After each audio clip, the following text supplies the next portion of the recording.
So here we are at Defeating Adventism number 118. Time's just flying. It seems like just yesterday I did the celebration Defeating Adventism number 100. 18 videos beyond that. Today we get a special treat from dear old Ellen White. We're going to hear this master seer and prophet, this revelator of the Adventist church. She's going to tell us that death is not sleep. And that death means you can be in the presence of God. From Ellen White herself.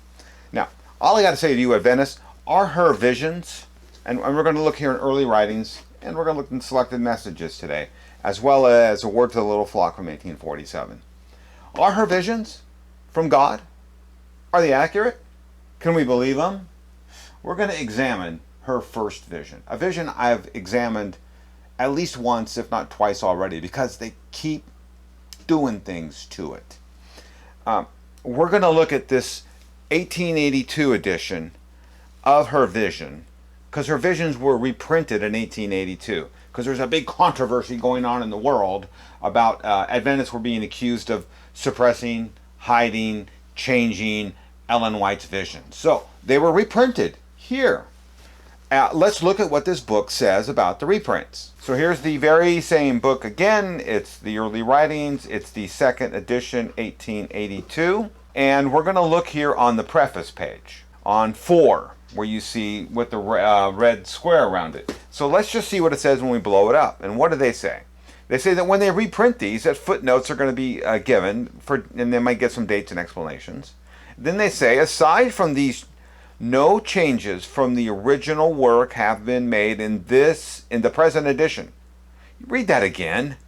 No changes from the original work have been made in the present edition, except an occasional employment of a new word or a change in the construction of a sentence. And then they go on to say, no shadow of a change has been made in any idea or sentiment of the original work, and verbal changes have been made under the author's own eye from the revelator and seer herself, Ellen White, and with her full approval.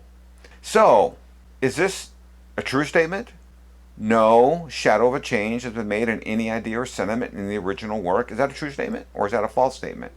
You know what? We can check the validity and truth of the statement they made here in this book. You know why? Because we got this book from 1882. And we have the original 1847 Word to the Little Flock. All we got to do is start comparing and check them out and see what they say.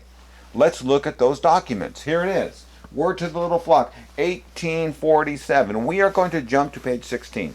What I have underlined on the right is of interest to us, where the one sentence ends and another one begins. Because we can trace that original vision to this reprinted vision in early writings, and here it is. Here's the original Word to the Little Flock on the left from page 16, early writings, 1882 edition. Look at the blue line at the top. Heaven's arches ring, and you can see heaven's arches ring in early writings. But the very next sentence in early writings, look at the right, early writings, note the phrase, we all descended from. Well, that doesn't pick up again until 15 or so lines later down on A Word to the Little Flock. This whole block of text, the red bracket around, has been removed. Let's look closer at this. Here we are again, Word to the Little Flock, early writings. Everything you see underlined in red, it's a one-for-one. It translates. But look when we get to the end. Look at the word a little flock. And it says what? Made heaven arches ring. And then it says, and as we were gazing at the glories of the place, our eyes, and look over here in early writings. You don't see that, do you? Those words aren't there. This whole section is missing. So where do we pick it up from again? Look at the Word of the Little Flock on the left. We have to jump down all the way in the block of text here, follow the blue line. That's where the text picks up again. This whole piece with the censored sticker over it was removed from early writings. Matter of fact, I did a word count. 275 words were removed from this vision between these two blue bars that you see right here. Remember what we said, early writings, what they say? No shadow of changes has been made in any idea, sentiment in the original work? You're kidding me. 275 vision words are removed? You know, Seventh-day Adventists, you guys are just lying commandment keepers. Ellen White, lying commandment keepers. Why were the words removed? I know why. Because remember, I'm doing a series on death, hell, the soul, and Hades. And what did Ellen White say when she went to the heavenly realm? She said, look at the red text. Here we saw good old Father Abraham, Isaac, Jacob, Noah, and many like them. She saw them in heaven, in the abode of God. But look, she's going to have an answer for this now, because you know when they did this just created a storm. And it had to make Ellen White answer for what happened in here. Well, she did answer in this book here, Selected Messages, Volume 1. Because when people read it, detractors, people who did what we just did now, so what I'm doing now is nothing new. There's nothing new under the sun. Someone else had already done it for us. And compared, here's Word of the Little Flock. Oh, here's what they published in 1882. Look what she left out. And they started telling her, Ellen, you're not being honest. You're being a lying commandment keeper. You took out 275 words of your vision. And she said, got an answer for that. Let's look here at Selected Messages, Book 1. And here is my Selected Messages, Book 1. And she says what? This is her explanation on pages 64 and 65. And then she says, I'm just going to read everything, even though it's not underlined.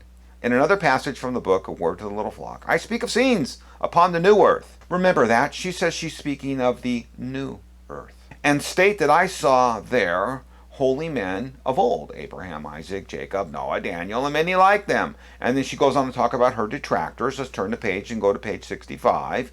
And then she says that her detractors are saying that she found it necessary to suppress the passage because she said Abraham, Isaac, and Noah are in heaven, and Ecclesiastes 9:5, the dead know nothing, right? They're still in the grave.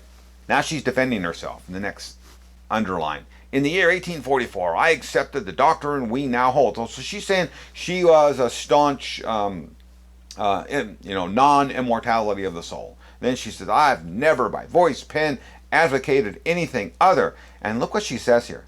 The fact in this case is that in these visions, I was carried forward to the time when the resurrected saints shall be gathered in the kingdom. She said, this was a vision of the future. Really? Is it a vision of the future? Is it a vision of, what did she say? The new heavens and the new earth? Is that what the vision said? You know, every time this woman opens her mouth, she just digs her own grave. Pun intended. Let's look at the vision again. It's called The Remnant Abroad. And look how it starts off. And does it tell us it's a future vision from this future God and this future Christ? Look with me here. Here it is, to the remnant scattered abroad. And what does Ellen say? Look at the red text.